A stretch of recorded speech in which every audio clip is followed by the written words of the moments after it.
This short video is to give you some idea of the qualities, background and history of Vedic mathematics. Part 2 shows a comparison between the Vedic and conventional methods, and so it brings out and illustrates the features, which are described here, of simplicity, brevity, directness and creativity. So first, a brief history.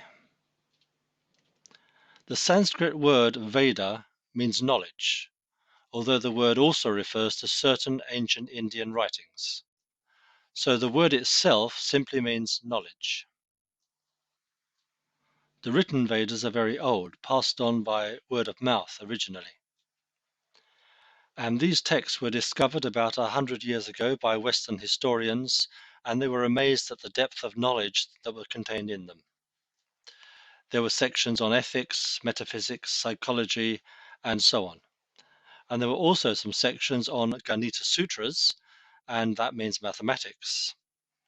But when the scholars looked at these Ganita Sutras, they couldn't discover any mathematics contained within them. And so they rejected those sutras and they said this is nonsense. Around that time, there was a brilliant Indian scholar, Sri Bharati Krishna Tirthaji, and he heard what the Western scholars were saying about the Vedic texts, about the Ganita Sutras, and he determined to look into it. Here's a picture of him.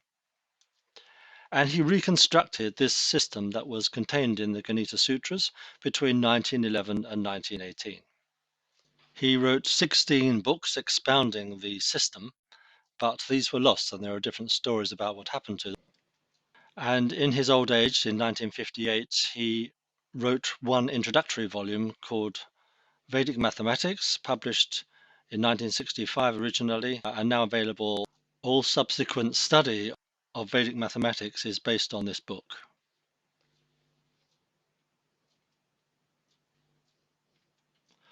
After Bharati Krishna's death, there was little interest in Vedic maths, strangely enough. A copy of his book was brought to London around 1970, and it was studied in London.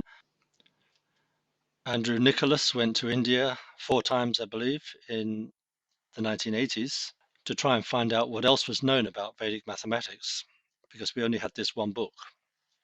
It's a picture of Andrew.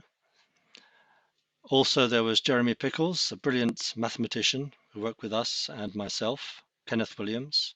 We gave courses and talks in London, but there didn't seem to be any big effect, which we were hoping there would be. Educational establishments were unable to respond.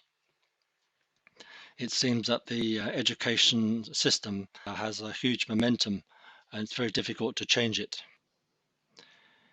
So we put together a course, myself and Mark Gaskell, shown here, which was published in 1998, which covers the national curriculum for England and Wales.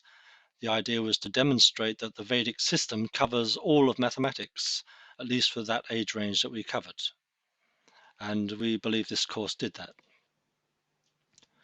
Also in 1998, the first website on Vedic mathematics was started, vedicmaths.org, and a newsletter aimed, or both of these were aimed at bringing together people all around the world, because there was a lot of interest, but people were scattered all over the world. And so we started those. Well, things are changing a lot now. There's a lot of interest in Vedic mathematics all around the world, especially in India and the United States. And there's a lot of research going on in new areas of mathematics, applying the Vedic methods in new areas and also in education. Most recently, we have teacher training courses starting at egurukul.net. Hundreds of teachers are now being trained as teachers of the Vedic mathematics.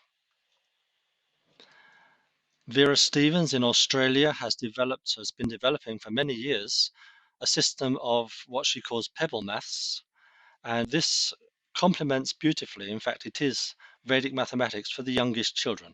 Starting at the lowest grades, she's had huge successes in teaching her pebble maths to people of all kinds and ages and abilities. And most recently, the Vedic Maths School has been set up by Rick Blum in Florida.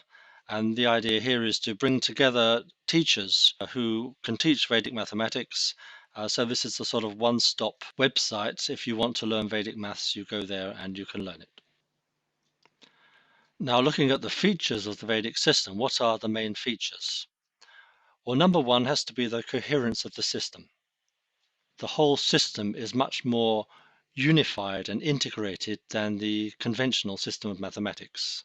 The methods are reversible, so once you know how to multiply, you can reverse that and do division by the same simple method.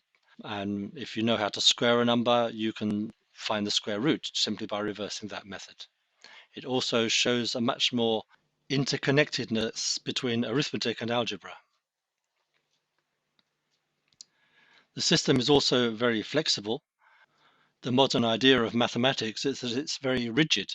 But this is not true of mathematics at all. It's a very flexible system and should be taught as such. There may be only one correct answer to a mathematical question, but there are many ways of arriving at that answer. Because the Vedic methods are so easy and so simple, it can be viewed as a system of mental mathematics. It doesn't have to be, the methods can be written down as well, but mental mathematics becomes easy, and that has various other effects. It improves memory, for example.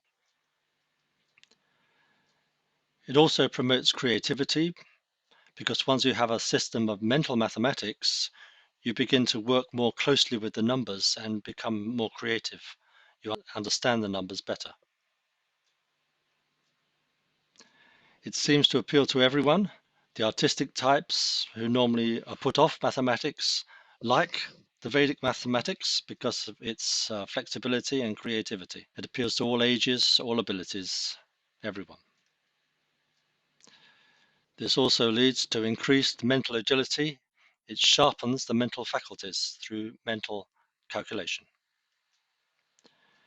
Efficient and fast, the methods are amazingly easy because it uses simple patterns that appeal to the mind, simple patterns, simple relationships. It's easy and fun, children love it, and they ask, why weren't we taught this before? Another important feature is the special and general methods. In the Vedic system, there is always a general method. For example, if you want to multiply two numbers, there is a method that will multiply any two numbers or divide and so on.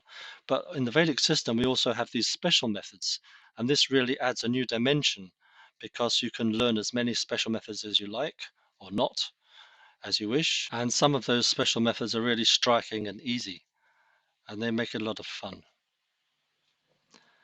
Also, the sutras, Bharati Krishna, when he reconstructed the system from the Vedic texts, discovered that mathematics is based on these 16 sutras. These sutras are given in word form, like, for example, vertically and crosswise, and they seem to describe the way that the mind works. So this is why, really, it's said that the 16 sutras cover, or the Vedic system covers all of mathematics. That's because the sutras describe the natural ways in which our mind works, 16 basic functions of mind, and therefore all of mathematics is constructed by these mental faculties. There's no other way that we construct mathematics except through our mental faculties. The qualities and features of the Vedic system just described suggest ways of teaching mathematics that fit naturally with those qualities and features. So a new view of mathematics education is emerging as a result.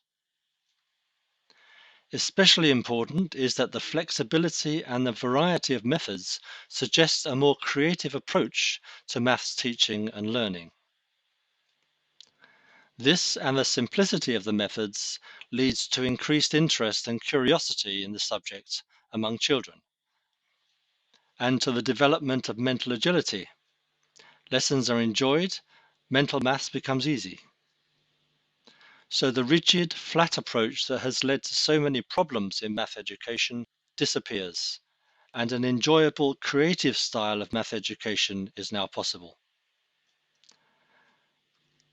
Maths can be used as a tool to develop the whole person, and it's ideally suited for this. Now you might like to take a look at part 2 of this introduction and see what Vedic maths can do and how much more efficient it is.